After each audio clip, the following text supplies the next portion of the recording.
Welcome, Climate Viewers, to another Climate Viewer chat. Beautiful Thursday evening here in Sumter, South Carolina. And I was talking to my buddy, Radical Ralph Russo, over since the last chat we had. And he reminded me of a thought that I had a long time ago that I haven't brought up in quite a while. And that's dealing with them chemtrails. Like, how do we deal with it? What are we going to do about it? Enough with the speculation, enough with the BS. What are we going to do? I mean, we as a group of concerted individuals who kind of, have a general idea of what's going on. How do we deal with the airline industry? And Ralph was like, I was making phone calls to the solar power companies.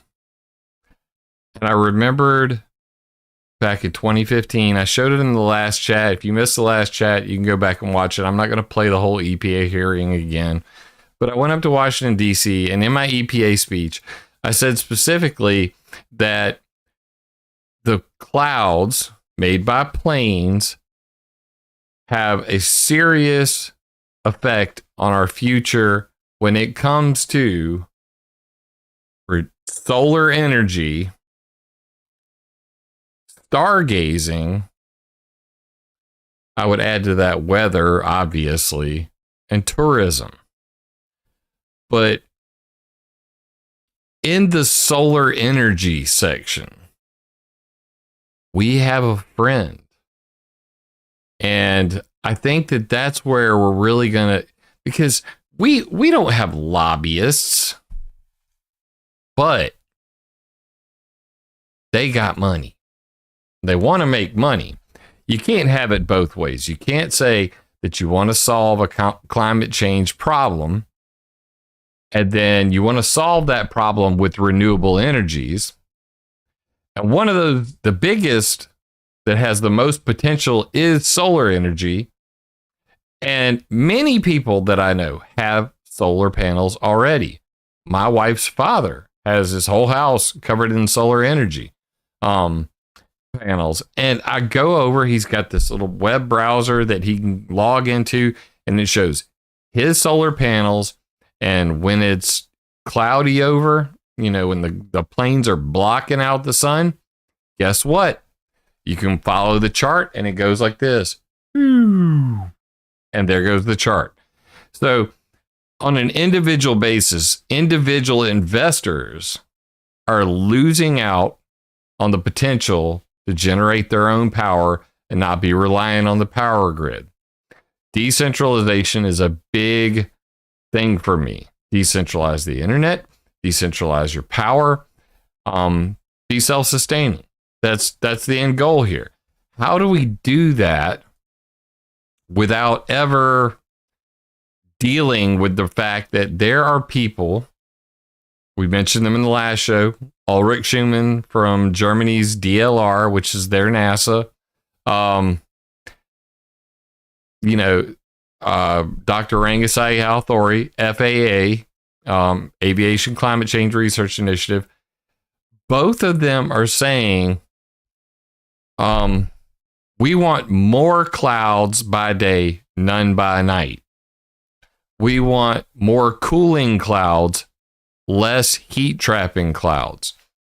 So on both sides of the Atlantic, they're in agreement that they don't want the clouds to go away.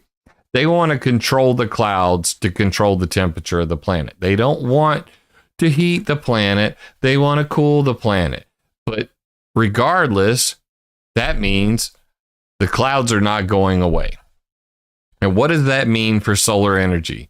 What does that mean for the ability to see the stars? BBC, bigbucketsofchicken.com article, terrestrial astronomy may be extinct by 2050 due to airline traffic. Look it up. It's there. So between the fact that my grandchildren may not even be able to see stars. We may end up like the planet Venus, where we have this Venus effect of clouds blocking out everything, creating sulfuric acid, acid rain. Anybody heard that in a while? I haven't since like high school, and that was I graduated in 1995. Okay, but back then, acid rain was something people talked about. Now they don't talk about it in public, but if you read all the scientific journals, they call it ocean acidification, and they talk about CO2 as the cause of that, and leave sulfur almost completely out of any of the discussions. Regardless, I think that there is definitely a case to be made to, if each of you were to call your local power company, especially if they have any investments in solar energy, and explain to them in minute detail how important it is for them to take up arms. And by take up arms, I mean stick some lawyers and some lobbyists on the airline industry, that we could put a major dent in the cloud problem. And there's Radical Ralph Russo in chat. I'm talking about what we talked about, bro. I'm talking about what we talked about. I was going to talk about the grand solar minimum tonight. And you know what? Our conversation, I was at work and I saw that Ralph had called, so I called him back. And I believe Ralph is in the Northeast, and he's having a problem even getting coal to keep from freezing to death this winter. So, of course, the climatards are in full swing. That's a big problem. But I want to know what you think. Feel free to call in. The lines are open. I think that we should really focus on, in your local municipality, find a list. Find out if your local power company has solar energy. I happen to know that here in Sumter, there are like 3 different power companies, and I know that at least 2 of them, I've seen their solar farms in town. So I want to, and what would be even better is if we could somehow crowdsource this thing and get a directory together so that many people could call and at least raise our concerns with them that, hey, I'd like to have a solar panel. I think that it would be great for me to be able to use solar energy, free energy. And of course, we're not going to get into the debate about, whether solar panels are even a good thing and how much poisonous chemicals go into the process of making them. And honestly, for me, solar panels are kind of like, the first edition of any car. Right now, it's a new technology. It's still a new technology. And I would venture to say that pretty shortly, there's my man. What's up, Ralph?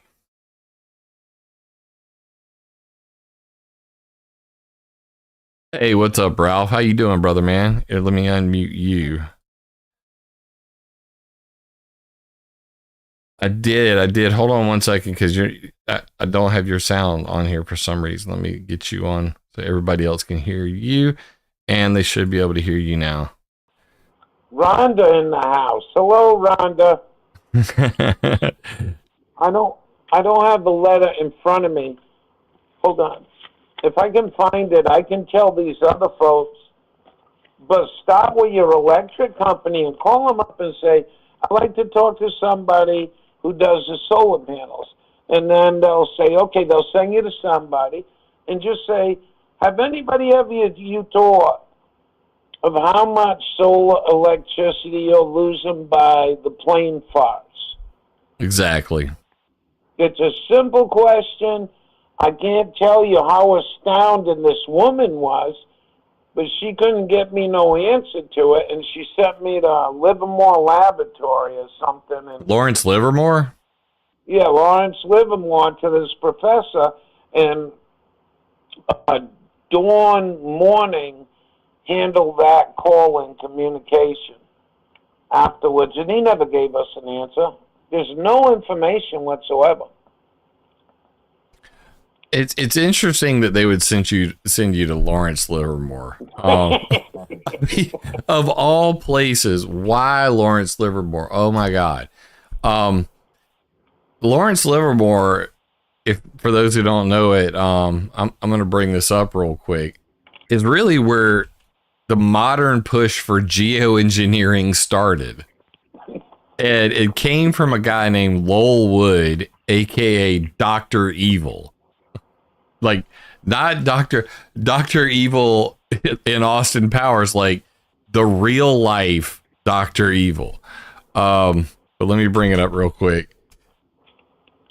Can the original article was called "Can Dr. Evil Save the World?"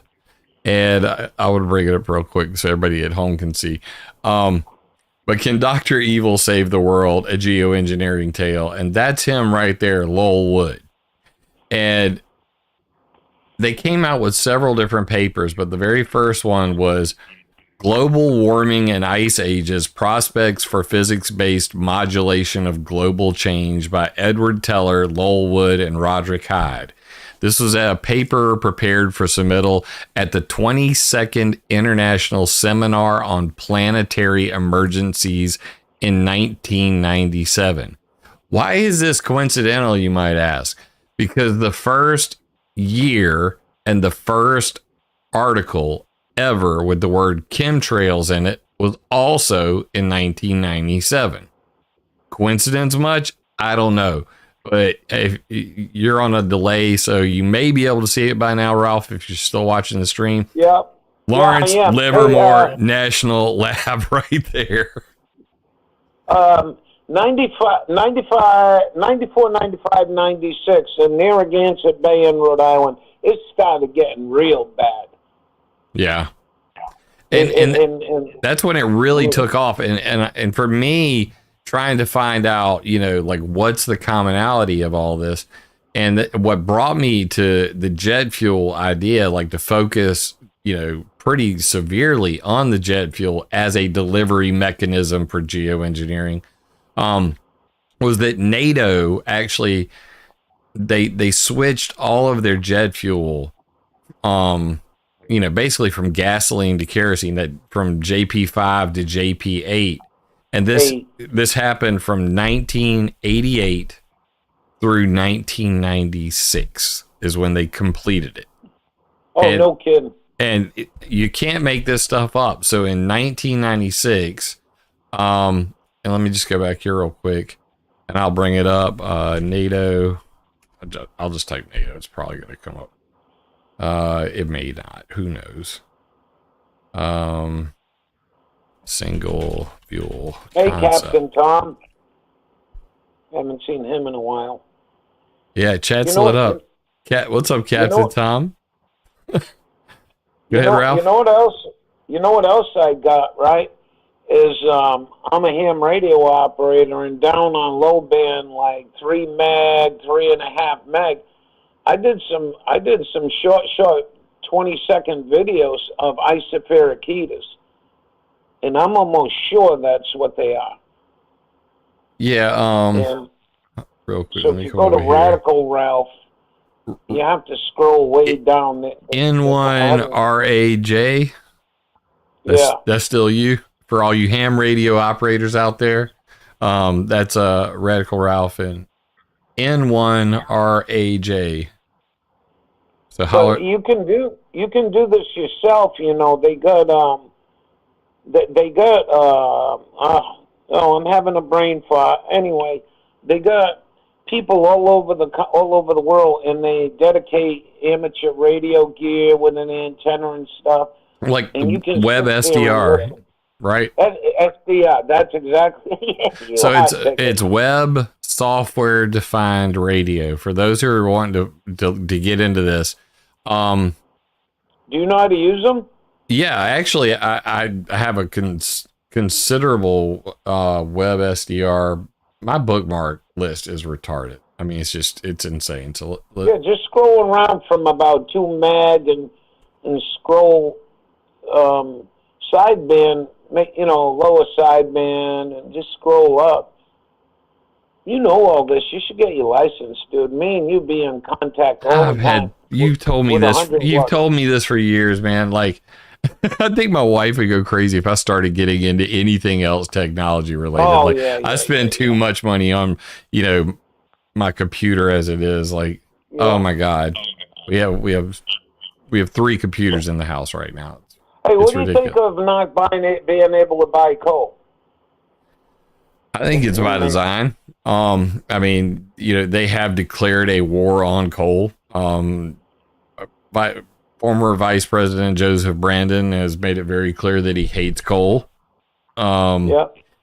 Ironically, I read in the news today that Germany, basically Trump warned Germany about the pipeline going to Russia and the Nord Stream pipeline. And he warned them that they would be reliant on Russia for power. And they're like, no, we're gonna convert to green energy and everything's gonna be great. Nikki's picking on me about my folders. Like, no, those are folders, dude. Look at this is what my folders look like. So I've got folders inside of folders inside of folders, and folders of folders with folders inside folders, and all of that. Altogether, I think I have over 70 something thousand shortcuts just on my bar right here. So you got to keep it organized. One of the guys from England last night, I was listening to him and another guy talking, and the projected for November 1st is $1 a kilowatt in the UK. Yeah, they're absolutely screwed. So that's the point I was trying to make. So they were going to switch to green energy. That was the plan. And of course they didn't make it in time. And at the same time, and they were literally shutting down all their coal-fired power plants. Coal-fired plants. They're doing the same in the... This is after they shut down their nuclear reactors. Like, okay, so they went nuke-free. Then they're like, all right, well, now we need to go coal-free, and we're going to rely on green energy. Oh, wait, that shit isn't working. And Russia's literally cutting the pipe off for the next 3 days. And the chancellor, whoever replaced Merkel, I don't even know. I don't care. That's their problem, not mine. They're dumbasses. But they basically just said, well, I hope they turn the pipe back on. So the same shit that's going on in Europe, these climatards, they're out there, basically just shutting down all the things. I got a nice little timeline. I made an infographic. Okay, here it is. So I'm gonna bring this up on the screen real quick because this is... You don't have a lot of heat issue there in South Carolina. I mean, you only got like a month. Maybe you need the heat. I mean, late January, February, all of February, and some into March. That's about it. I mean, pretty much. I'm usually wearing shorts at Christmas time. Wow. But right here on the screen is, the summary of the coincidences that led to this. And this is all in, and I'm going to repost the link because this is old. I wrote this in 2014. So back in chat for you, the NATO single fuel concept. And it starts all the way back in 1962 with DuPont Status 450. This is a barium additive. It's called Denza or dinyl naphthol sulfonic acid. That's a freaking mouthful. In fact, I can't believe the stuff that I can pull out of my head on a whim because this is old for me. 2014. Damn, that's a while ago.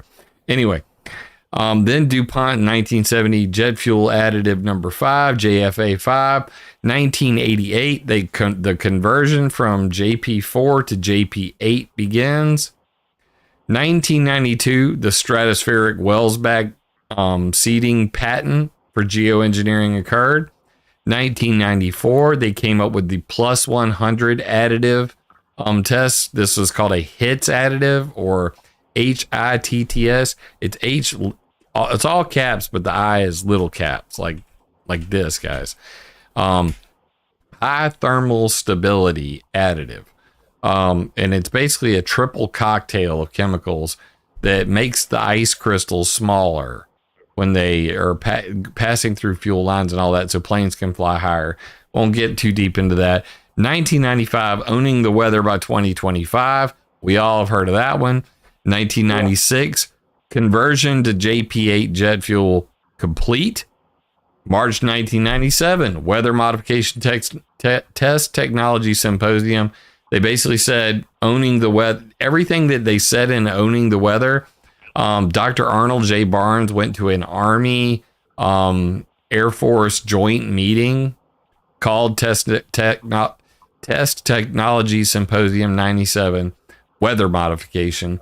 And he literally went through owning the weather in 2025 and how to make it a reality, and even had some other slides like this. Current capabilities. This is 1997. Cloud modification for surveillance and coverage. Hole boring clouds. Create, suppress cirrus contrails. Straight from the military. Not my words, not conspiracy. This is Dr. Arnold J. Barnes from the U.S. Air Force Phillips Laboratory giving a presentation to other military guys. Hey, we can make or get rid of cirrus clouds and contrails whenever we like, and we do it to block out spy satellites in space or to block out the moon for nighttime operations. So I'm not making... Go ahead. This fuel additive, everything you're talking about, just ain't limited to running in military, right? I'm not sure how much it's used in commercial aviation. I would imagine if there are some of these, especially the flights that go over the polar flights, you know what I mean? Yeah. They possibly could be running like a HITS additive, because it's mainly about freezing fuel. So they don't want that to happen. They got this, trade secret ingredients, triple cocktail. So in October of 1997, the plus 100 additive was in 1,000 U.S. Air Force jets. August 1997, that's when Edward Teller wrote his paper about geoengineering. And also 97, chemtrail conspiracy begins. That ain't a coincidence. No. I mean, when you look at it like this and you just put the dots in a timeline, that's why I like, viewing things from different perspectives. You see a clear, timeline, a series of events that leads up to, hey, there's a concerted effort to use jet fuel to geoengineer. What was Dr. Evil talking about in his paper? Specifically aluminum. And then they go on to write the second paper, Long-Range Weather Prediction and Prevention of Climate Catastrophes, a status report. And guess who they include in that? Ken Caldera. This is where Ken Caldera first got into this whole, mix. Again, at Lawrence Livermore National Lab, geoengineer Ken Caldera did the computer simulations and modeling of what Teller, Wood, and Hyde came up with in 97. And then after they got all these guys together to say, hey, this will work, then they went and wrote a third paper, and they said, active climate stabilization, practical physics-based approaches to prevention of climate change, Edward Teller, Roderick Hyde, Lowell Wood, in 2002. So Primal concrete switch. Well, I would really, I came in here just when you started talking about that, calling your power companies that are investing in solar, and I would urge you all just take a minute, get the phone number, and say I'd like to talk to somebody who's putting up all the solar panels, and just ask them that simple question: how much solar radiation are you losing a year because of the airline industry? That's the way I put it. And when they go, why? What do you mean because of the airline industry? Be specific. Reiterate. Yep. Say what he said to begin with. Yep. How much solar radiation are you losing because of the airline industry? Then repeat it and say it this way: how much money are you losing when planes are making clouds that block out the sun?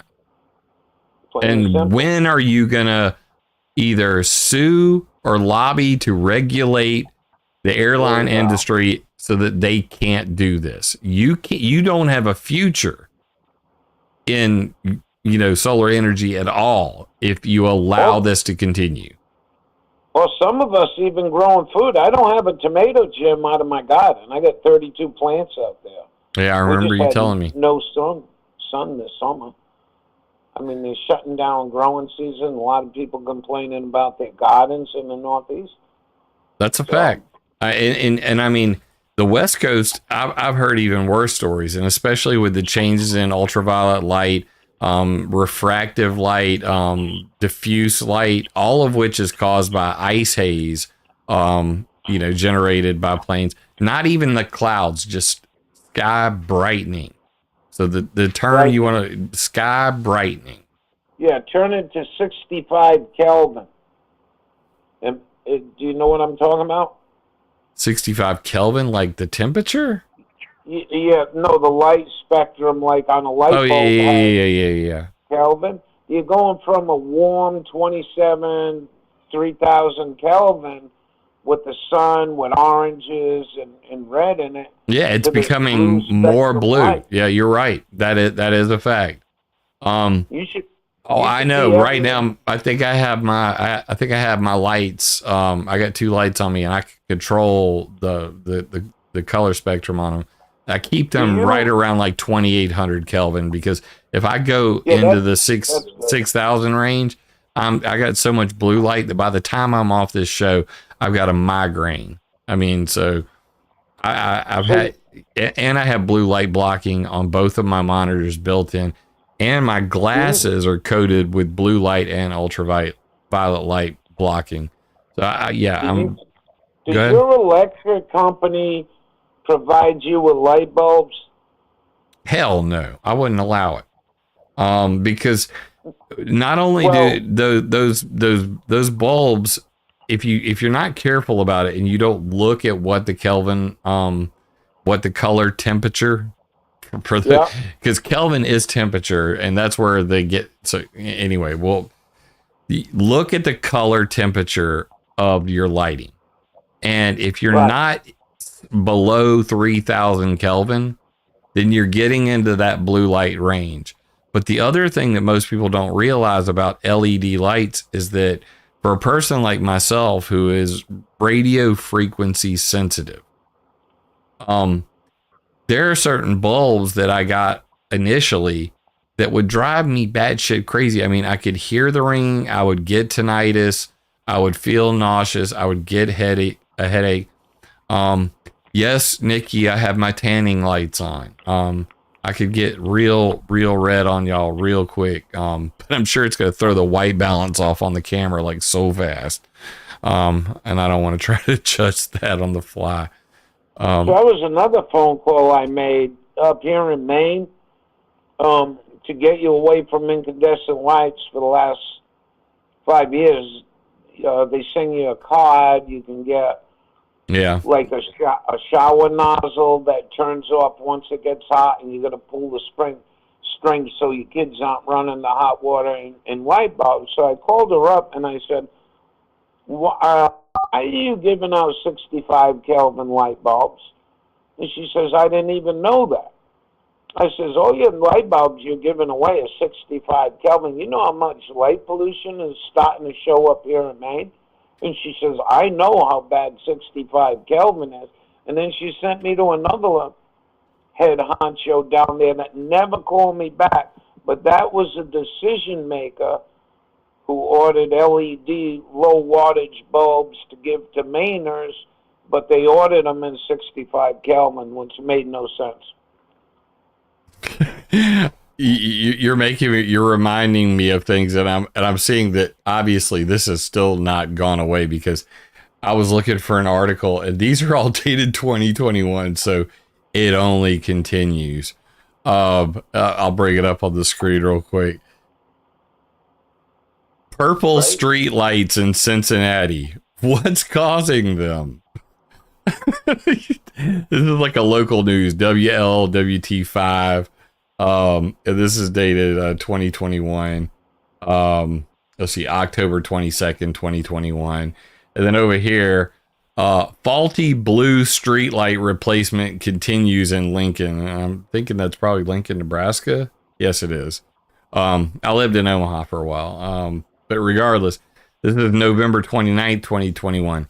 So there have been a lot of cities around America where they switched to all of their, outdoor street lights, and then drivers raised hell about the blue lights that were everywhere.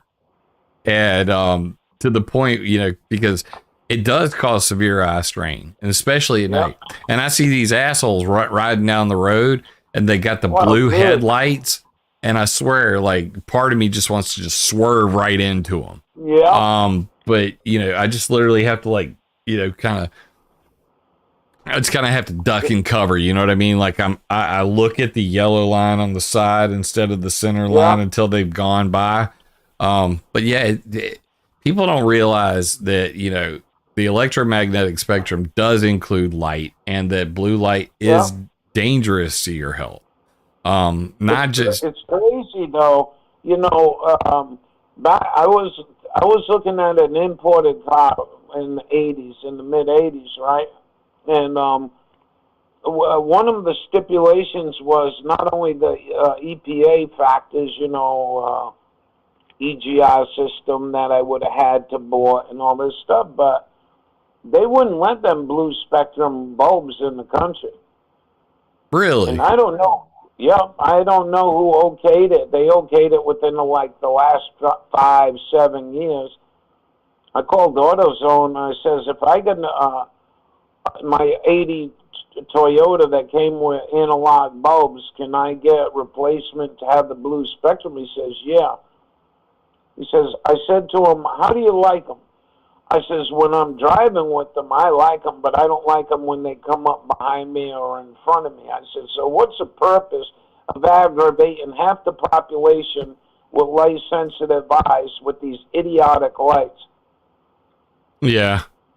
I was going to see if my screen overlay would come up, but here, I'll just grab the camera. So for those of you that don't know, and if you don't have this, you can get a program called F.Lux, which will strip all the blue light out of your monitors. But I got a special monitor. It's a gaming monitor, and it did something like this. So check this out. All right, we're gonna. So your glasses are protection? Yeah, my glasses are protection as well. But I've got this thing right here, and what it does is I can come here and then come down here, and it's actually a blue light filter, and it's on level 4 right now. Huh. So Asus Republic of Gamers, Asus ROG. I've always used them because I'm highly competitive in like first person shooter games. This one's an Asus Tough Gaming 240 hertz. Obviously, for the gamer in me. But even on my other monitor, and you'll see it over here, this is my ultra widescreen. Same deal, Asus. What's going on with my wire here? Give me my wire. It has a blue light filter as well. When I turn that on, look at what it does. This is off. See how blue that is? Yeah, there's a delay. Yeah, you'll see it in a minute, but everybody else will hear it at the same time I'm clicking it. But yeah, I have blue light filters built into both of my monitors, and Wow. that's a godsend, dude. Especially for someone like me, who's constantly, my wire's all jacked up now. But if you're on your computer a lot, definitely look into getting a monitor that already has blue light reduction in it. The flicker is also destroying health. Well, that's another thing. Refresh rate, like that'll destroy people's eyes real quick. But I have a Asus Republica Gamers 34-inch on one side. It's ultra wide, and then I've got my 25-inch, 240 hertz, real fast gaming monitor. And I actually bought a 360 hertz Alienware monitor against my better judgment because I wanted to, even faster refresh, because the faster the refresh, the closer it is to real life, the less strain you have on your eyes when you're trying to snipe a guy at, 200 meters on a video game. But it didn't have, they advertised it as having blue light reduction technology. There was nothing in the menu. I mean, there was no way for me to actually do it without running some software. What do you think of dark mode on YouTube? That's what I use. I use dark mode on everything. In fact, Everything. if you look right now, and I can, well, you can't look right now, but I have, I'm running Brave browser, and I run a dark mode switch that I can literally change any web page I go to. Oh, no kidding. Right there. See?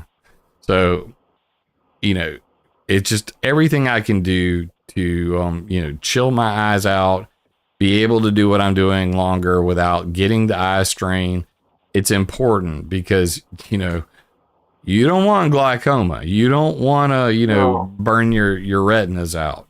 So especially if you spend a lot of time on a computer, you spend a lot of time on your phone. You even the phone has enough, brightness in it and blue light in it that it affects your sleep patterns.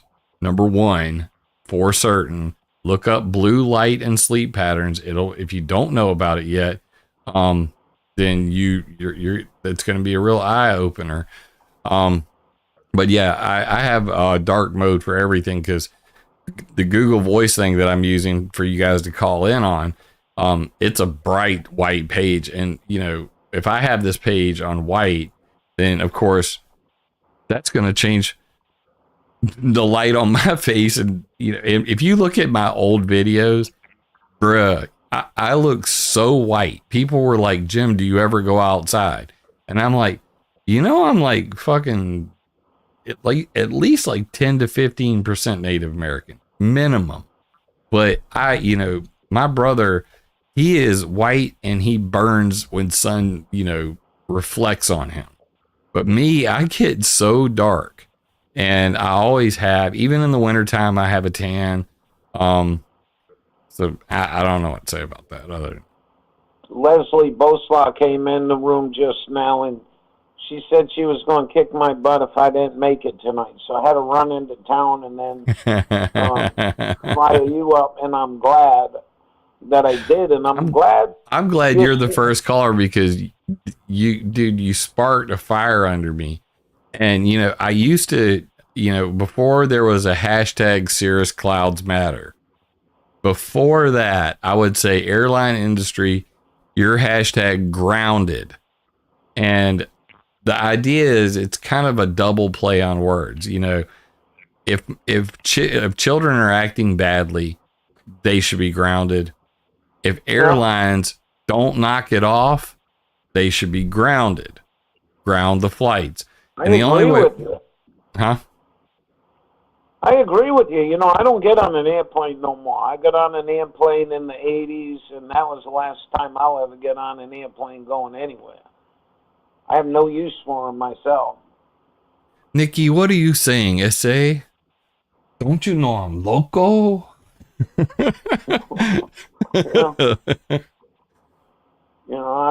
I have no interest in going through all that harassment just to get on a plane. I'll drive, I get aerotoxic syndrome every single time I fly on a plane.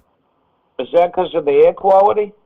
Yeah, so the engine bleeds air. The air inside the cabin is through a filter that runs from the air intake inside the engine. And if you want the search terms, because I, teach a person to fish kind of thing, go look up airline fume events, and you can actually see like entire cabins of planes filling with smoke. But basically barium is used in the engine oil as well. And while the engine's burning all of this stuff, it's losing metals. Fan blades wear out. There's erosion there. But all of that air that's in the cabin is fed from inside the well of the engine itself, which I never, for the life of me, I don't understand why. I'm not an aeronautics engineer, but regardless, the moment that I get on a plane, I ain't in first class, by the way. But the few times, like, for instance, Gio Griffin flew me out to Arizona to speak at Global Warming, An Inconvenient Lie in 2016. And when I flew out there, I got off the plane, and within, I would say 3 hours, within 3 hours of getting off the plane, I was running 103 degree temperature. When I swear to God, and I was sick as a dog. I was throwing up in the shower all night long. I was awake. I was sick, and I had 100 degree temperature up to about an hour before I was supposed to go on stage and give my presentation. And this doctor gentleman came over to me with this seed product called Rain, and he gave me a packet of Rain, which is like the seed stuff. It's phenomenal. I still have a Rain affiliate thing on my website. I haven't talked about it forever. Jesus. But he gave me that and like 2 little shots of some other stuff, and within 15 minutes of putting that in my mouth, my temperature was gone. I went on stage and I killed it. Nobody knew I was sick. But then I went to the weather modification conference in Tucson, or in Austin, Texas in 2018. Same thing happened. This time I brought Jerry Day. He's an Emmy award winning videographer. He recorded all of the stuff I did there. You can see that on climateviewer.com. You can see both of these things on climateviewer.com if you want to get a good laugh at me sweating bullets. But if you go to AMS 2018, and I'll drop it in chat here, you can see all the interviews I did. I know 60 Minutes did a show 20, 30 years ago. They did a Sunday on how bad the air quality was inside of aircraft. And, it really kind of pissed me off. They destroyed this whole country with the Corona Bona. And, you could still fly in a plane. And I just says, if this was a real pandemic, you wouldn't be flying anywhere. Never mind flying in China and China flying here. Yeah. And that's Jim, a fact. Well, I don't fly anymore, and to boot, oh, look at that old Climate Viewer logo. Damn, that's old. But yeah, this was 2016 geoengineering, weather modification, and weaponizing nature. And I got up on the stage and apps for activists. Oh, come on. I'm going to bring it up real quick so everybody can see it. I just like the fact you asked your people to make the phone calls to the electric company and ask them about, all right, so who's doing the solar? Oh, I am. Well, how much kilowatts are you losing? I think that's outside of the Taliban, run around the whole earth with Hello, everybody. anti-aircraft I'm Jim missiles and Lee shoot from down Sumter, South one day Carolina. I'm a 45, diligent 50 researcher, aircraft and and actually we landed did them. it. I think that's the only way we're going to get a resolve to this issue. Yeah, I'm all about solutions. And when I went to the EPA hearing and I talked about the solar energy issue, it kind of you get so buried in the weeds, and you talking about so many different things. I'm going on all these podcasts. And, man, guys got to remember. Okay, look, I seem like I've aged because I got on a starship and I did, like the light speed and then came back. But this is 2016, and obviously you're seeing me live today. But I had Graves' disease, and I don't know if you guys know about Graves' disease, but I'll put this one on you real quick. Graves' disease, Jet Li. Jet Li's disease, and you see him before. This is Jet Li now. Yeah, you look a lot better than you was. You wasn't looking too good there for a while. But that's Jet Li now. Good Lord. This is before, this is after. And it's not like he got that damn old that damn fast. But Graves' disease, when your heart is racing at 120 beats per minute all day, every day, and you're losing weight all day, every day, it's bad news. But I'm a big martial arts fan. I love me some Jet Li. I think it's Fist of Legends, one of the best movies ever. But anyway, yeah, that's Jet Li on Graves' disease. This is Jim Lee post Graves' disease. So I managed to get this thyroid cut out just in time to not look like the oldest man at 45 ever. But it is a bitch. It is a straight bitch. Yeah, you look a lot better than you did, I'll tell you. Yeah, I mean, you go back and look at some of my old videos, dude. I was so freaking skinny. It is insane. Ralph, man, I'm glad you called in, dude. And I really, I believe that what you did should be applauded. Keep it up. Keep on them.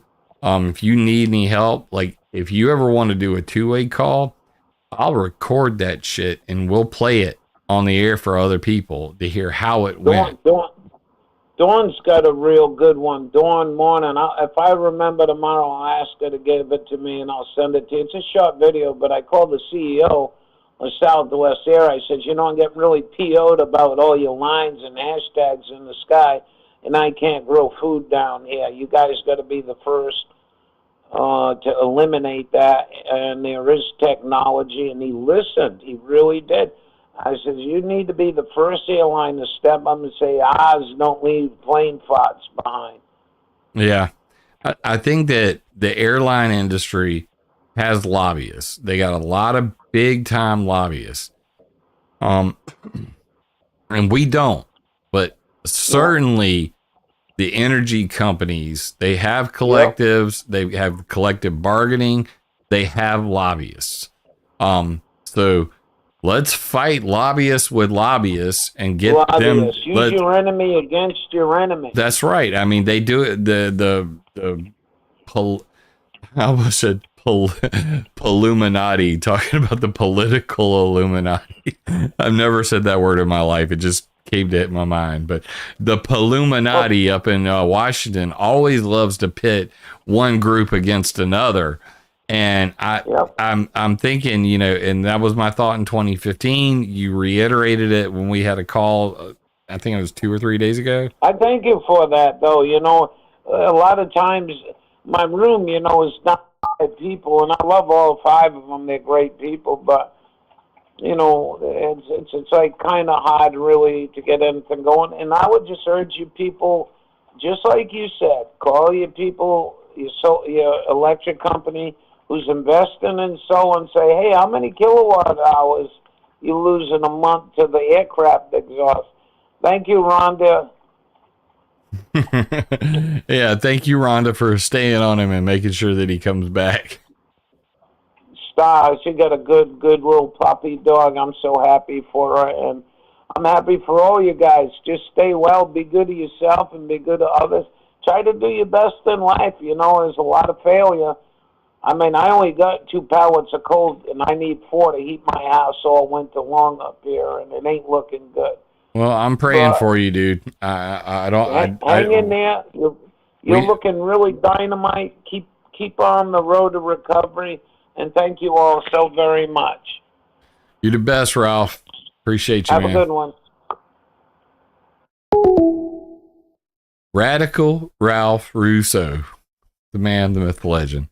Known that fella for a long time, and saw the phone call, said got to call him back, and we had, I think, close to an hour-long conversation while I was at work. Don't tell anybody. But it's a realistic solution to pit people with money versus the people with money that we want to stop behaving badly.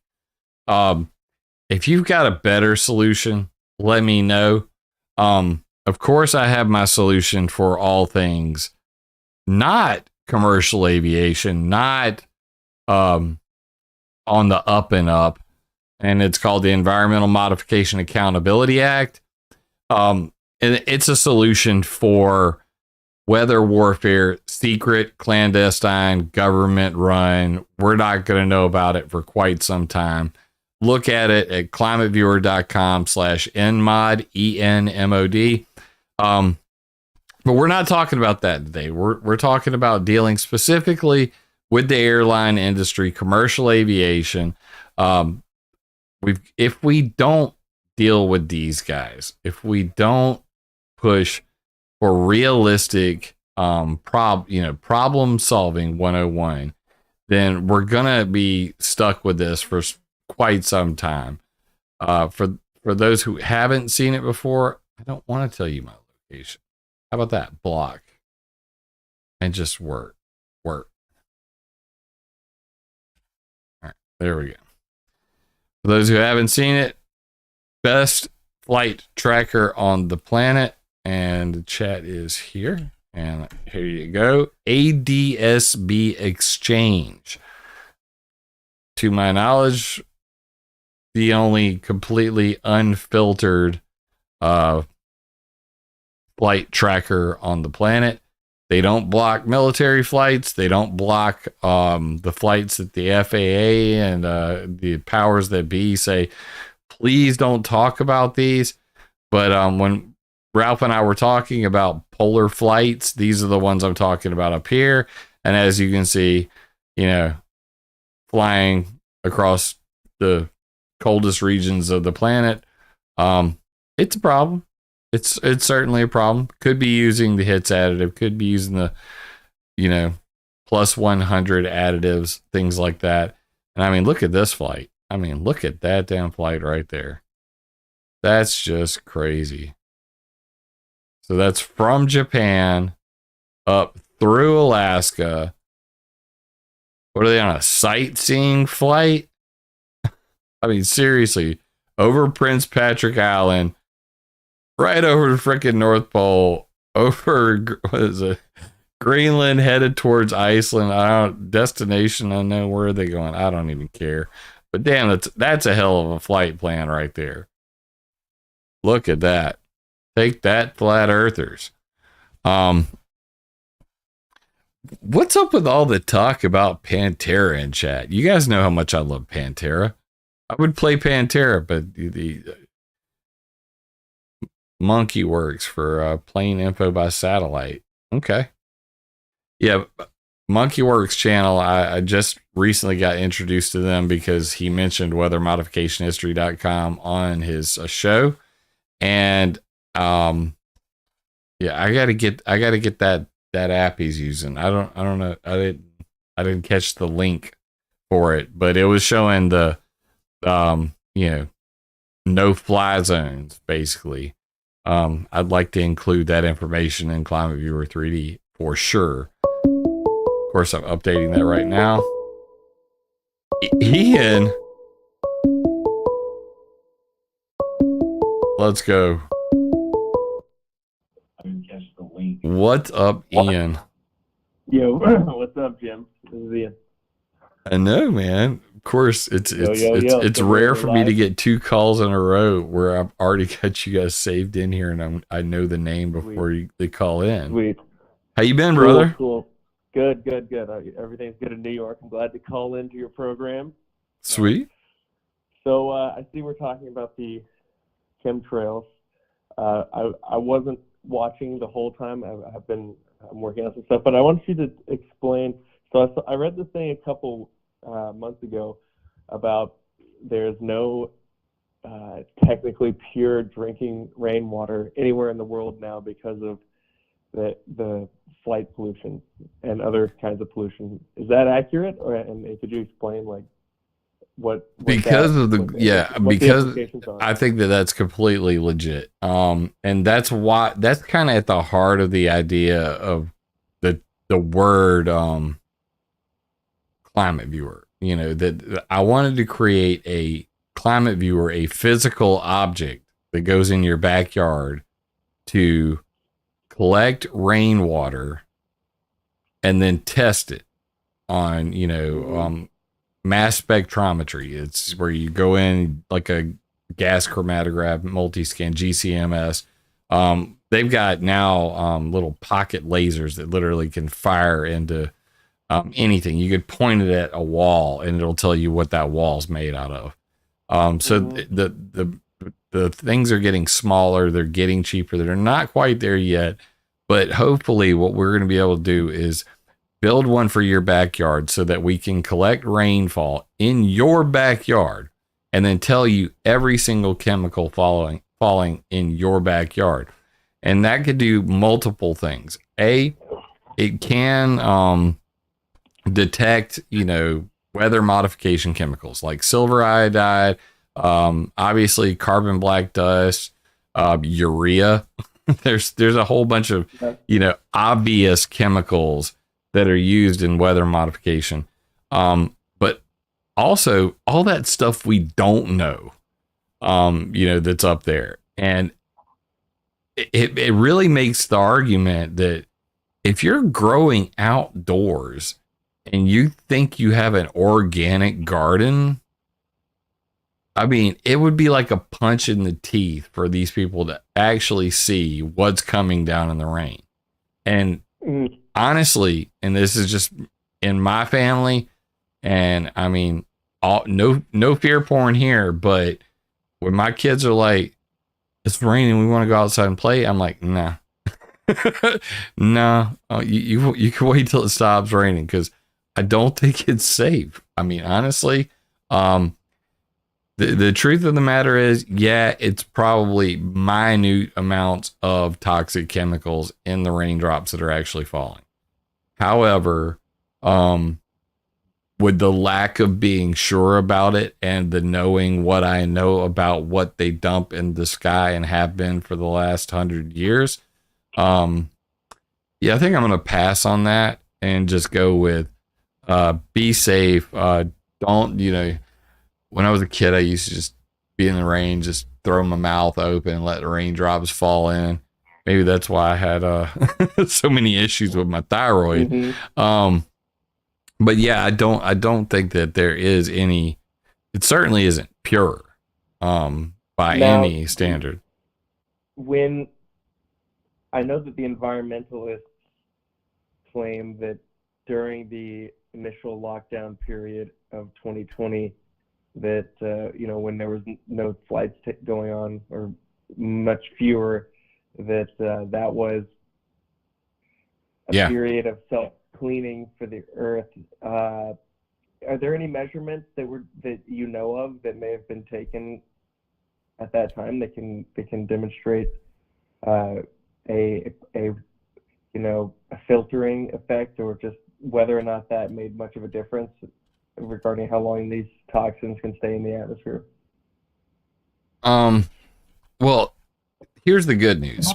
So the lower a chemical is dumped in the atmosphere, the shorter the time that it stays in the atmosphere. So it's going to rain out quicker. Specifically, like geoengineering proposals, they want to do that in the stratosphere because it's going to have a longer lifetime. Okay.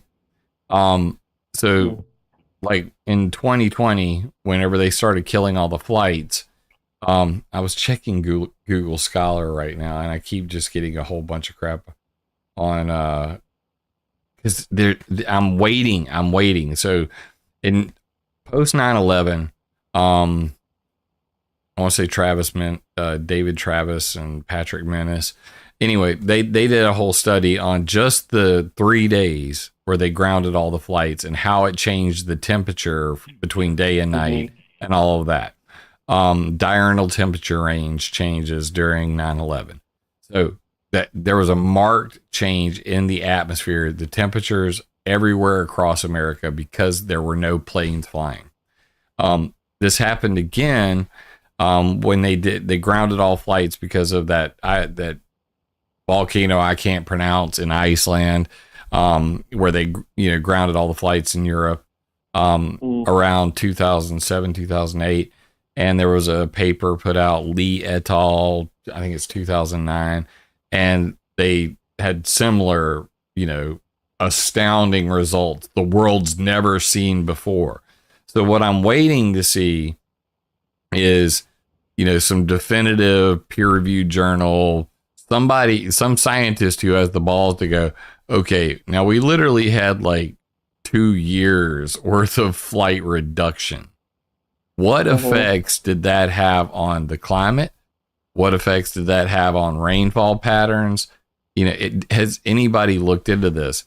And I know that I did read some early articles. I'll leave Scholar alone, and I'll hop over here to Google real quick because I know that I can find this really quickly. But there was certainly a huge change as it relates to just that 2 year period. If we saw a big change in 3 days after 9/11, 2 years of reduced flights, when you're talking about more than 100,000 flights per day. I mean, these are numbers that most people wouldn't even believe, but it's more than 100,000 flights per day over a 2 year period. If you tried to bottle up all of the pollution that came out of those planes, the metals, the soot, the fact that they didn't create any clouds, if you just took the particles, the nanoparticles, and stacked them on top of each other, I'm sure we would have skyscrapers of just these chemicals. God, man, that would be an interesting visualization, man, to render it. But we would need some numbers to actually base that on. And I think the simple way to do that, and it's kind of hard to get to these numbers, but you can look at global jet fuel consumption numbers, and you can figure out theoretically at least a ballpark number on how much chemicals go into the atmosphere during a given year. Nobody's done this. That's the super creepy part. Yeah, well, it sounds like a really difficult study to do, but I think it'd be interesting just to figure out how long it takes for those particles to actually get filtered out. I know in a previous discussion that I had with you, that you said that large storms, especially hurricanes, are like natural vacuum cleaners for the earth. And so maybe more storms in the supposed climate chaos future which some allege is coming would be keep the atmosphere more clean. I don't know. What are your thoughts on that? Restate the question. So I guess the initial question is how long does it take for these things to get filtered out? And I recall once you mentioned. So if we're talking about flight, if we're talking about flights around anywhere from 20 to the upper limit, you see like 39,000 feet. Generally speaking, the larger aerosols that are put out have a residence time of around 2 weeks. Not too bad. 2 weeks to 2 months is the general rule of thumb there. If you were to put those same chemicals into the stratosphere, 1 to 4 years. Mm-hmm. Which is, it's just mind blowing, but that's just the way the world works. So, yeah, the wind is stronger the higher you go, generally speaking, up to a certain point. And that keeps them circulating longer. Plus, there's, a lot of updrafts, less downdrafts than updrafts. So that stuff's going to stay. There's what's called the tropopause. It's the division line between the troposphere and the stratosphere. We live in the troposphere. Planes fly in the troposphere. They rarely make it to the tropopause, and some of them do dip into the stratosphere. And if a plane is flying in the stratosphere, its chemicals are going to stick around there longer. And even the Indian Space Organization found that they were finding black carbon and metals directly linked to airline exhaust at 18 kilometers in the sky. So we're talking in the freaking ozone layer, in the stratosphere. So whether those planes were flying in the stratosphere or not, either updrafts from mountains or just the way the air moves in India, because it typically comes off of, I think it's the Gulf of Oman. Yeah. Mm-hmm. The Gulf between the United Arab Emirates, Saudi Arabia, and India. It's kind of like our Gulf of Mexico stream, where passes the water, the air passes over the open ocean and then it hits India. Well, they were finding aircraft exhaust at 18 freaking kilometers in the sky. I have articles and references on this on ClimateViewer.com. But I did just find this. And of course, it's from BigBucketsOfChicken.com. Coronavirus. Will fewer flights impact climate change? September 3rd, 2020. Now, I made a video about this before this. I know it's on my channel. You can go back and look, but I think, 3 months, maybe 2 months into the, flight, groundings and everybody, you could just see the trend. I said, oh, shit, we're in for it. And this is going to be interesting, because if people aren't flying, then this is going to be like 9/11 on steroids, where we're going to have this situation where for an extended period, I bet you I see blue skies and puffy clouds again by the end of the year. And sure as shit, in South Carolina, bro, it's been beautiful ever since. I mean, seriously, even the planes that do fly over that leave persistent contrails that end up fanning out into cirrus clouds, they don't really stick around as often as before. There's a marked difference. So I don't know how much that 2-year period reduced the aerosol load of the entire planet, but they're right back at it. So it's not like it's going to slow down anytime soon. Does that answer your question? Yeah, well, that's interesting. What about these rocket launches? Rocket launches are a whole nother thing, and that's something that most people never consider. And I was mind blown to find out that the space shuttle, because everybody always talked about, when I was first doing this, they were talking about chemtrails, they would say aluminum and barium, aluminum and barium. That's all I ever heard about was aluminum and barium.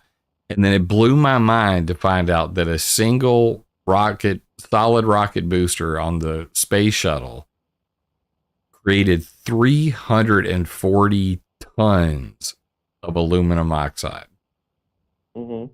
And if you compare that to, say, 2 to 5,000 parts per billion coming out of jet aircraft, there's like no comparison. Even when you factor in there's 100,000 flights a year, we're still talking about one damn rocket putting out 340 tons. That's 340 times 2,000 pounds of freaking aluminum oxide into the atmosphere. And then you go and figure in, well, how many rocket launches are there per year? And, all that. Well, now they're going back to the moon with the crash test dummy to figure out how much radiation they'd be exposed to. Laugh, laugh. With the Artemis rocket. And it's supposed to be, I think they're saying that it's bigger than the Atlas V. I haven't actually looked into it. They just said biggest rocket ever NASA's ever launched, blah, blah, blah, blah, blah. I don't know what kind of fuel they're running. But back in the day, a lot of them were pretty much, powered by solid fuels. And they were mainly aluminum based. I don't know what Elon Musk has in his SpaceX things. You know what? It's actually a great time to look into that and try to get some numbers together, because I haven't looked at it in quite a while, but the last time I did look, it was pretty damn scary. And they have the other side effect of, Harry Wexler warned back in 1962, right before he just mysteriously had a heart attack and couldn't give his speech on it, that he had found a link between rocket launches, punching holes in the ionosphere, and climate change. And that basically that rockets punching holes in the ionosphere were having a greater effect on worldwide weather than anybody could understand or quantitatively explain. And this is still a conundrum to this day. People, at least in the scientific community, they don't want to talk about it. They certainly haven't done any studies. People aren't willing to sign their name to a sheet of paper and say, this is what we think. Of course, they'll speculate all day long about, COVID death numbers or climate change temperature numbers and show the computer model and go, look, see, this is legit. But when it comes to actual air pollution or, global weather control from rockets dumping chemicals and, punching holes in the ionosphere, nobody seems really, there's no money behind that, bro. And Captain Tom's like, ozone layer. Fuck the ozone layer, Captain Tom. Nobody cares about that. That's old news. That's like acid rain, bro. So grow up. When the rocket exits the atmosphere or re-enters, it creates a bunch of wind and launch it and it disturbs the otherwise I don't know if it's tranquil, but it disturbs the upper atmosphere and leaves a wake, I guess. Dude, they even did, and most people don't know this, with sounding rockets, they actually drop bombs of barium, trimethyl aluminum, lithium, all of these things to trace upper atmospheric winds. They did the same thing with the space shuttle. After they had launched the solid rocket boosters off, they would use the orbital maneuvering system, which is like these, rocket pods on the side of the space shuttle, and they would flare them to do the exact same thing, just to dump extra chemicals while they were at apogee and they're about, or come back down, and just dump a whole bunch of chemicals into the ionosphere right at the upper edges of the mesosphere, just to see what would happen. And they even did one project. It was called Project High Water, where they launched a rocket and then just dumped a bunch of freaking water into the ionosphere just to see what happened. We don't know. Let's find out. Then they did Operation Water Hole, where they went to the Aurora Borealis and launched a rocket into the Aurora and dumped a bunch of water to see if they could shut the Aurora Borealis off. So, I mean, there was even a guy who went so far as to say, we thought about, destroying the Van Allen belts. I mean, I don't think we really need them. They're a hazard to our satellites and, manned flight missions into space. So why don't we just destroy them? that's the kind of mentality of a lot of these scientists that scares the shit out of me. It's not. Sounds like that classic meme of somebody sitting on a tree branch and sawing off the part that's holding them up. Yeah, I mean, it's like there's no moral, question that goes. It's like, can we do this? Not should we do this? You know what I mean? Yeah. That's always the problem I have with many of the scientific community, especially when it comes to anything atmospheric. They never go, should we? I mean, when they decided to drop 220 million dipole antennas, needles in space with Project Westward Needle, nobody stopped the military to say, yeah, I think this might be a bad idea. And they're like, fuck it. We want to replace the ionosphere with a man-made one. The ionosphere is fickle. It's controlled by solar winds, and we don't know where our radio waves are going to bounce. But if we make our own ionosphere, maybe we can control it better. That didn't work out too well. Now there's a bunch of needles flying around in space to this day. For those who believe in space, of course, don't want to trigger any flat earthers today. Space is fake. This is just what we know, and who knows what Russia and China and India could be up to, or other space programs. Oh man, don't get me started on solar powered satellites, because they're basically death rays in the sky. They basically put big solar panels on a satellite in space to collect, the sun's energy, and then beam it down to the ground and collect it with antennas. AKA death ray in space. So yeah, there's a lot of creepy stuff going on that most people, and I read papers from 1962 in government hearings in the United States, and they said, as long as the United States called it green energy, it could not be considered a weapons system. Yeah. I think that just slightly adjusting the subject, that's really interesting. I don't know enough to talk about it though.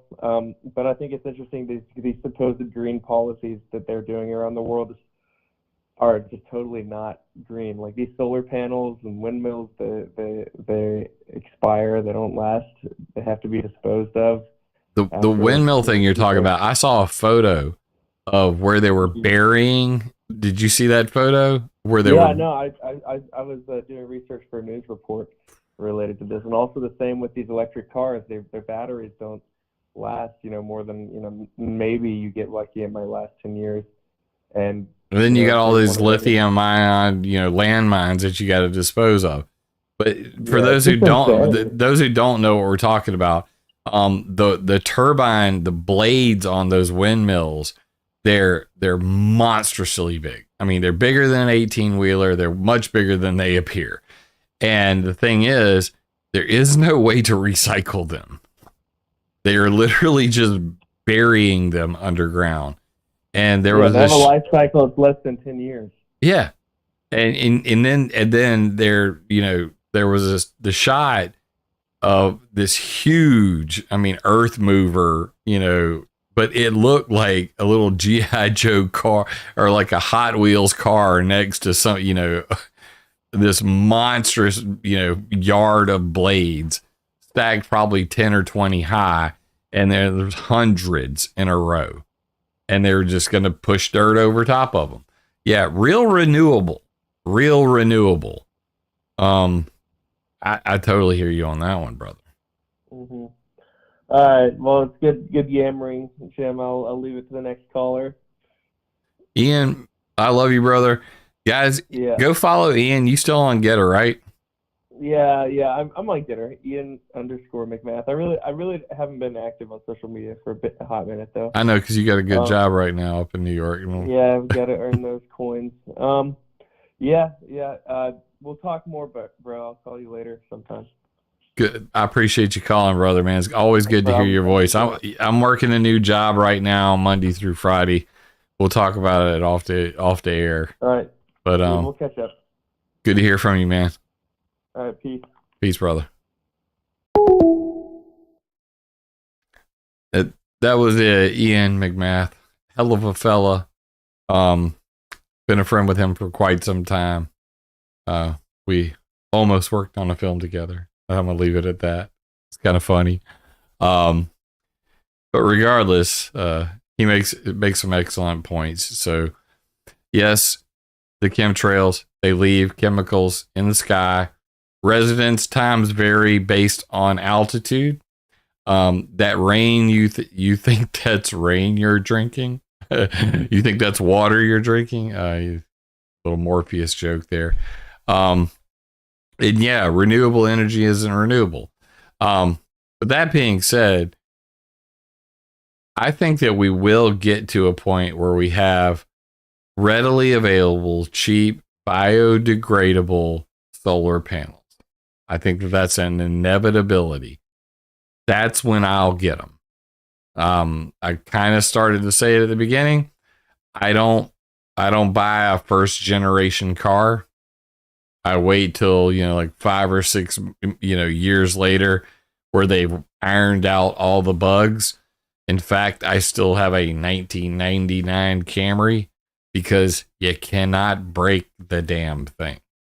And if I want to buy a new engine for it, it's $800 for a brand new engine. And it'll go another 400,000 miles.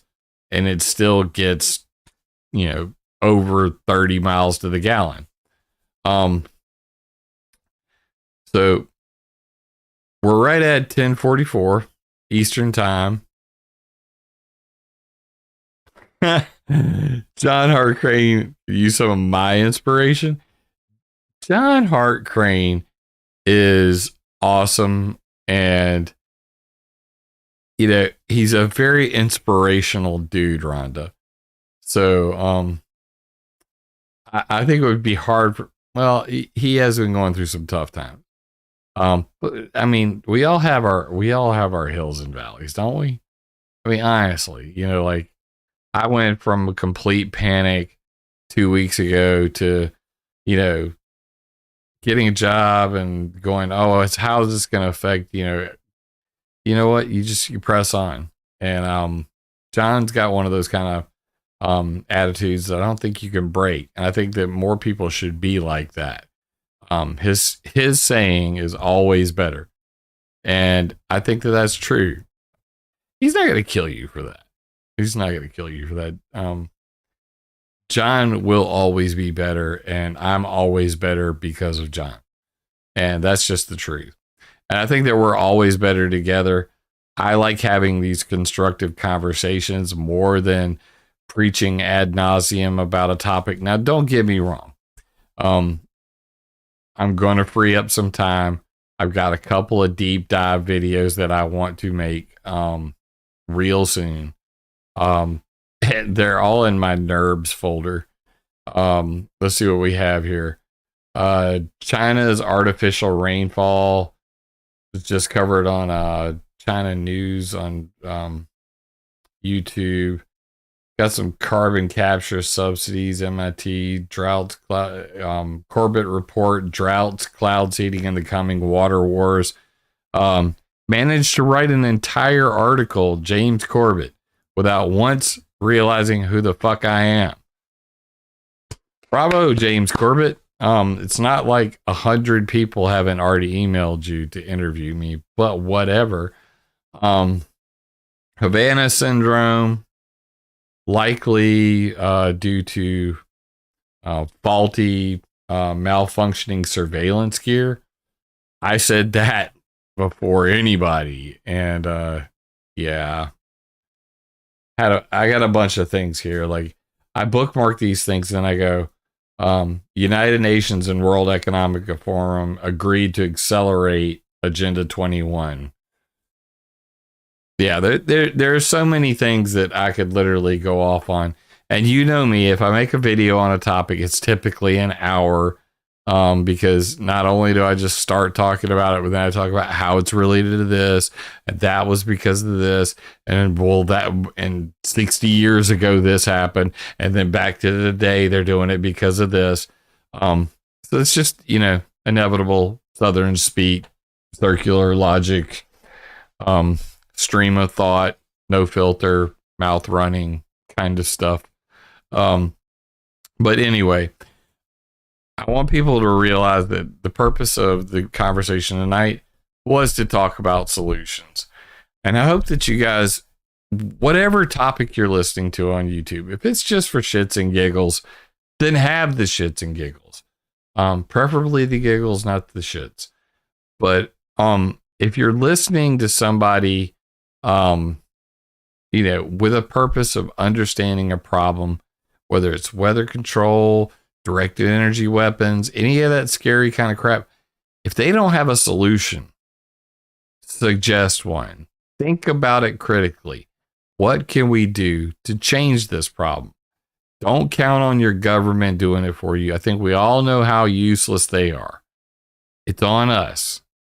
And we need to use every weapon in the arsenal to achieve our goals. And our goals are, at least when it comes to the chemtrails, contrails, plane farts, I don't care what you call them, the cirrus cloud problem.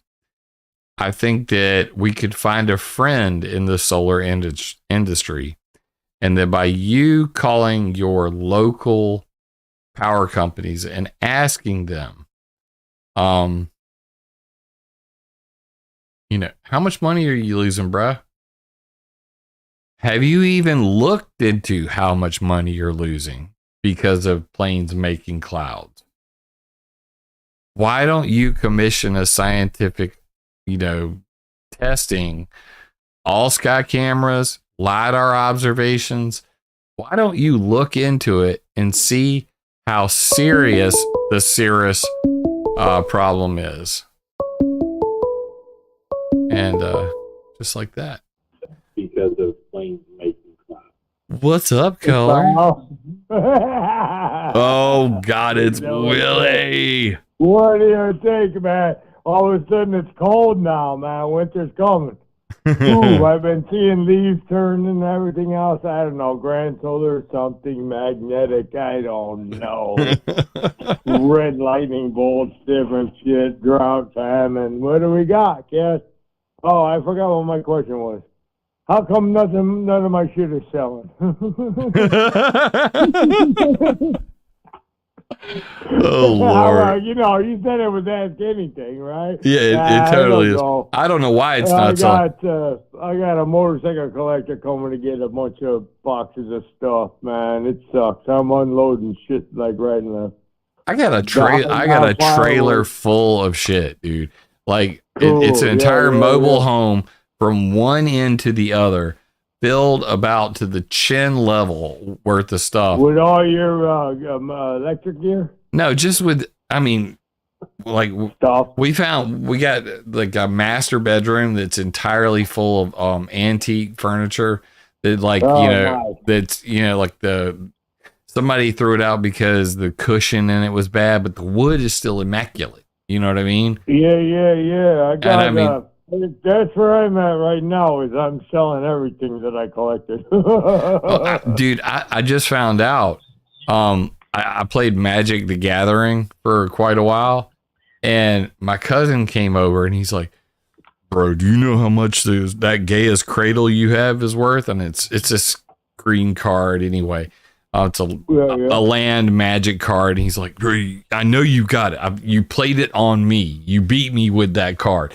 That card by itself is $800." I was like, "Really?" For a piece of paper? For a piece of paper, or a card, bro. I'm not. Hold on. A piece of paper, $800. Wow. Give me 1 second. I'm gonna go grab this real quick. Yeah, no, I believe you, but it's just insane. A piece of paper is $800, and I got it's like right that weighs here. hundreds of pounds. Real quick. Hold on. All right, so I'll fill in the dead air. Hopefully, I'm still on. So I got a '58 Chevy Apache fleet side for sale. 350 4-barrel headers. How you doing? Turbo 350 with a ship kit. Blah blah blah. Vaskin 15 or best offer. So it's on these right here. ClimateViewer.com. These right here. Hey Willie. These right here. You can't see it yet because there's a little bit of a delay. These are just my rare cards, and we went through and we pulled out only the most expensive ones. And we started doing the math on it. And I was like, 150, 150, 150, 300. Are you kidding me? And it started doing that. And I was like, bro, I'm holding like at least $5,000 or $6,000 worth of cards just right here. How cool is that? Just in this box, man. In this box in my hand. It's that damn big. Yeah, I used to smoke. What's the unopened Desert Storm box worth? I got one open and I got one went through, but it's still all together. Desert Storm box. The cards, remember? You don't remember the Desert Storm cards? You're talking about the terrorist card thing, the baseball card thing. There was that thing. Yeah, I remember the baseball card or hockey card. Where Osama bin Laden was like the ace. It was Desert Storm or Shield, maybe. Shield or Storm, whatever the first one was. It was that's the 9/11. I bought one box, right? Yeah, the terrorist deck. I never opened it, and then I opened up the other box and learned all about it, and I wanted to fight the terrorists. And then I found out that we're the terrorists. Big surprise! Dick Cheney's like, gotcha, bitch. Whoa, yeah, we got that mass destruction weapon. No problem. We'll take care of yours. Yeah, whatever they said. We got yellow cake. Oh, yeah. Imagine that. Yeah, I mean, yellow cake, it's a reason to go destroy an entire country and then just destabilize the whole region.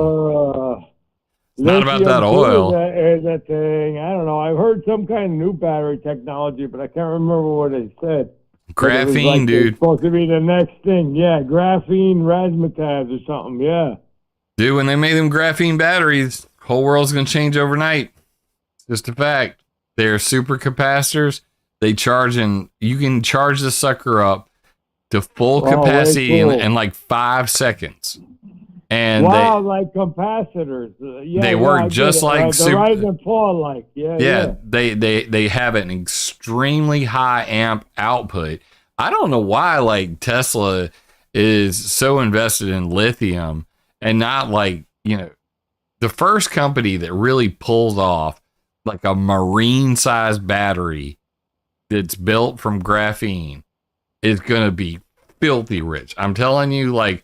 I've got stock market. I just heard about that, the graphene thing. I never heard about that, but I've heard about it in other things. Well, I mean, I've got all these. I told my wife, I was like, Kelly, why, are all these stock market headhunters like following me on Twitter now? Like, and I couldn't understand it for years. And it's because of the shit like I'm saying right now. And I'm gonna go ahead and throw it out there. My wife, you're special. If somebody, you're a hot shit son gun or something. Please, like if you know of a company that is any company working on graphene batteries, especially commercial size for either like home storage, like if you got a solar panel on you. There's one in Connecticut that was doing them. What do you call them things? My buddy worked for them. They made them. Hydrogen fuel cells. Yeah. They were up here in Torrington, but I think they went bust. I don't know. But they were gung-ho on it for quite a while with the hydrogen fuel cell business. That's another one that they... about half the size of an 18-wheeler or something. They made these things, and they were just, my buddy, I got a bunch of stainless hardware from him. But you know what's involved in those that's scary as hell? The Savannah River nuclear site here in South Carolina I know where that is. Made these. I live down there. Yeah, it made these porous. They're basically like made from nuclear material. They're little glass balls for use in those hydrogen storage cells.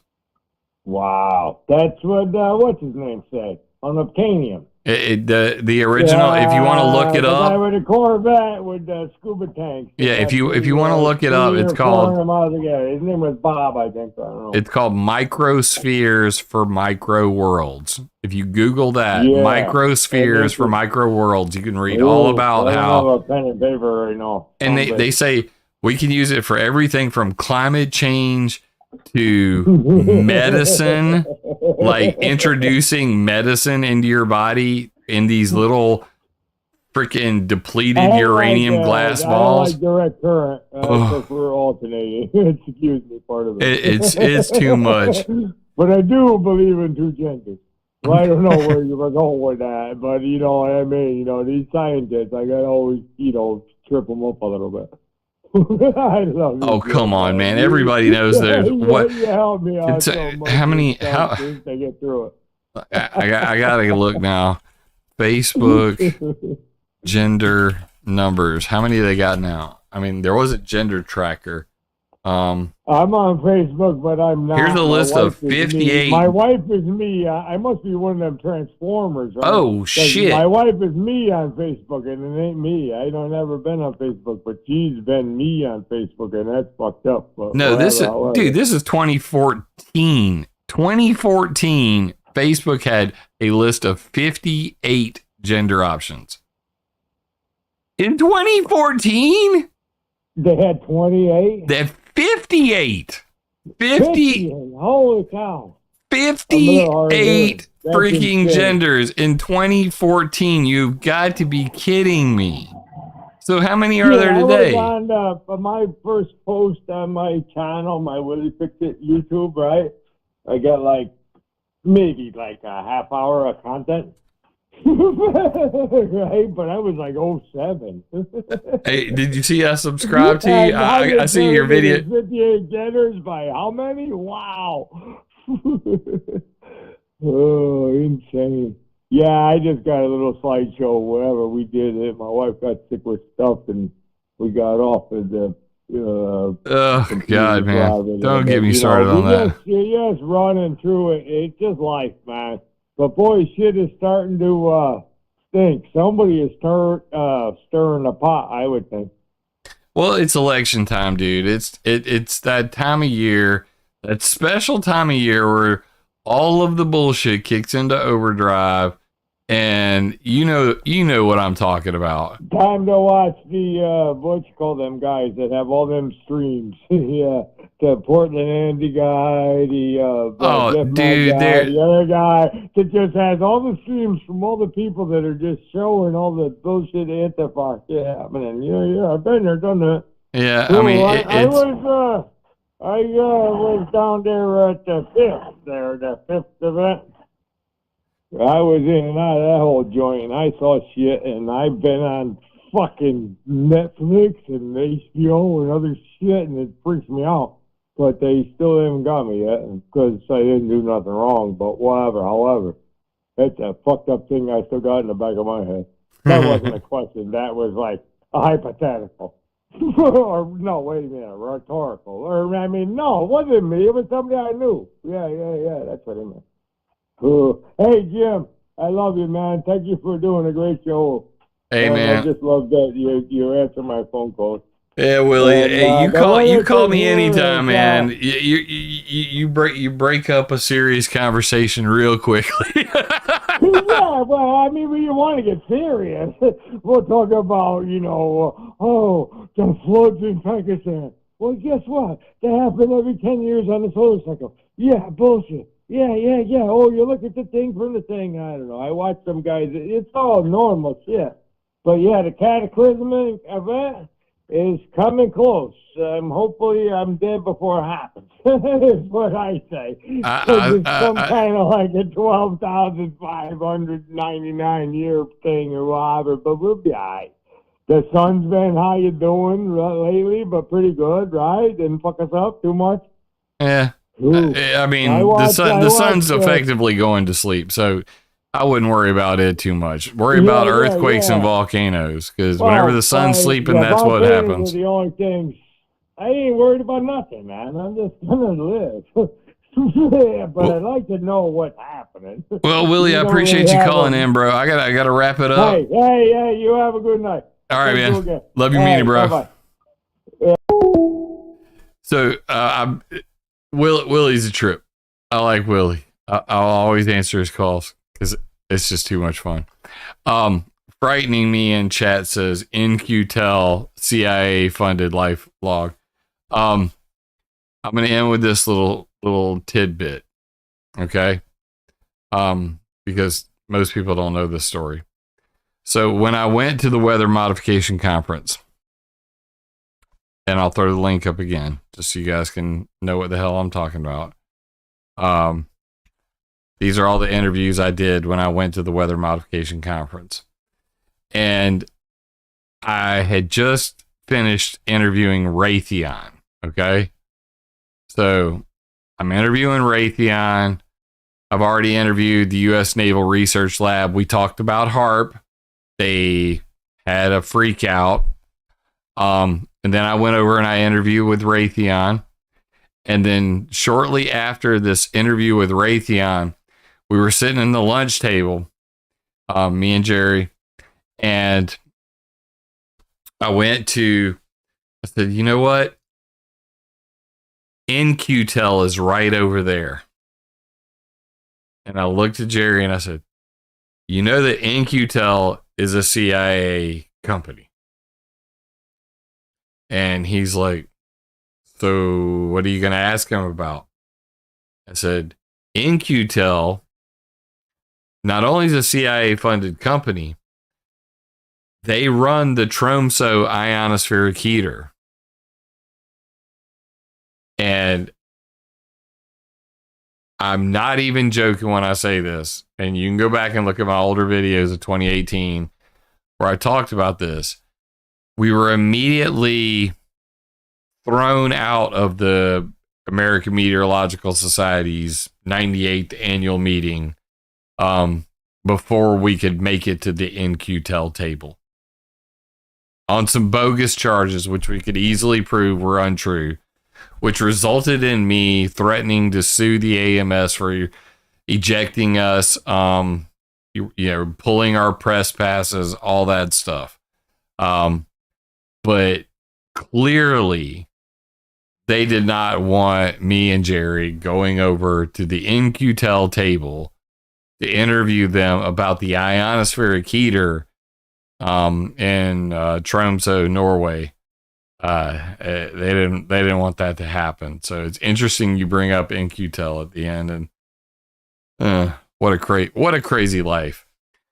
Well, that'll do it for another ClimateViewer chat.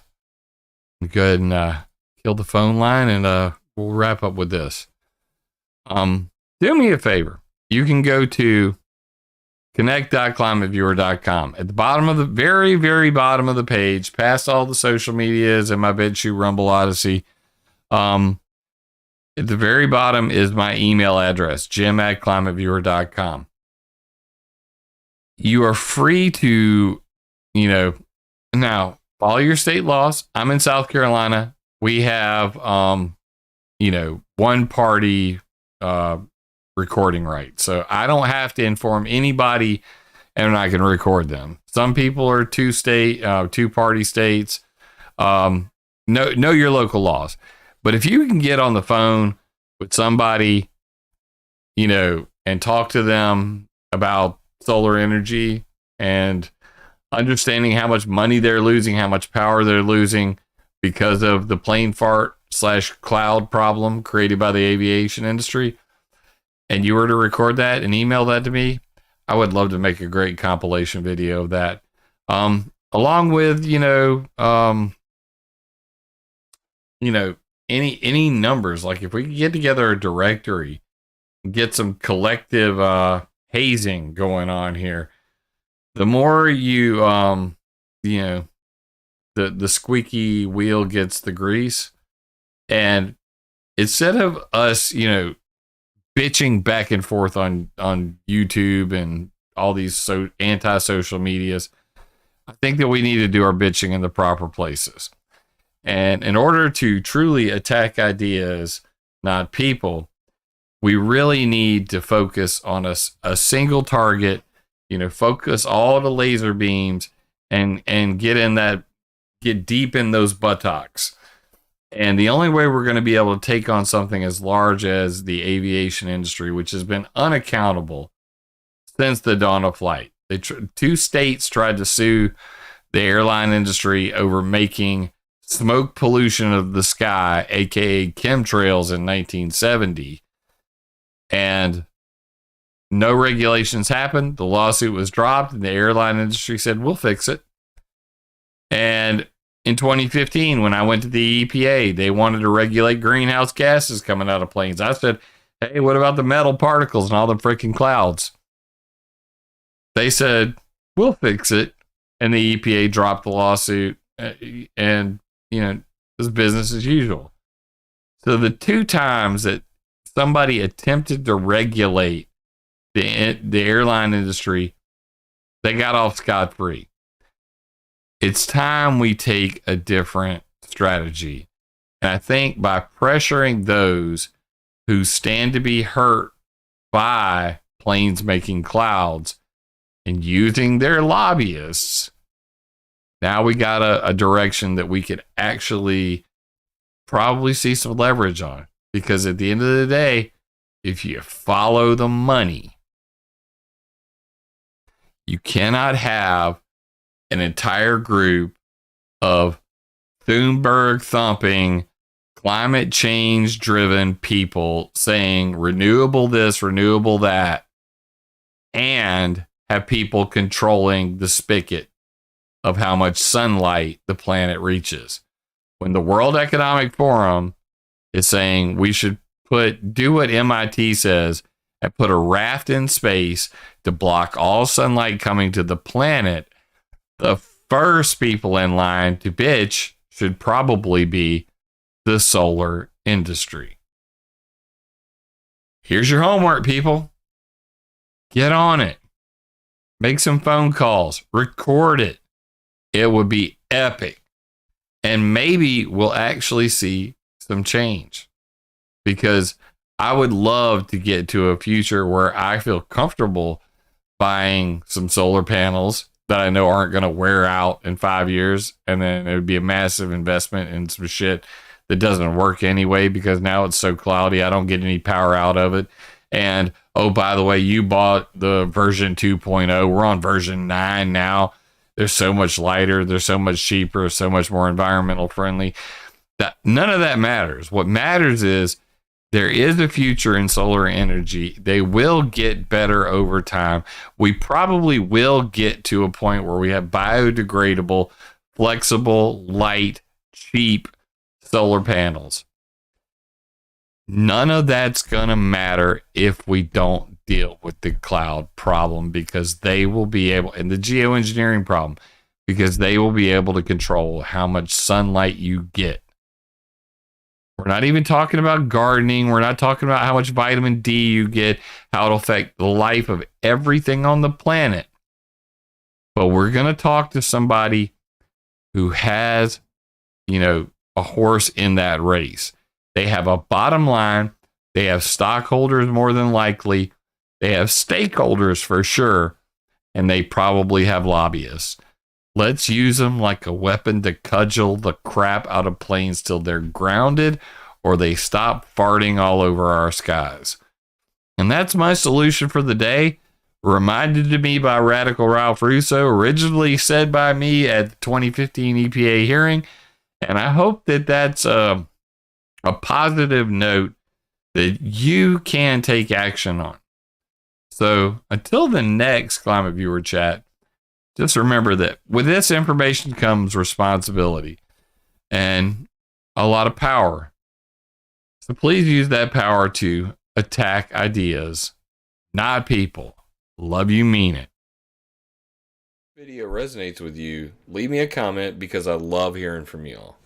First time here, be sure to subscribe and click the bell. Yeah! Remember, it would be impossible for me to do this without your support, so please join my Patreon or buy me a coffee on PayPal.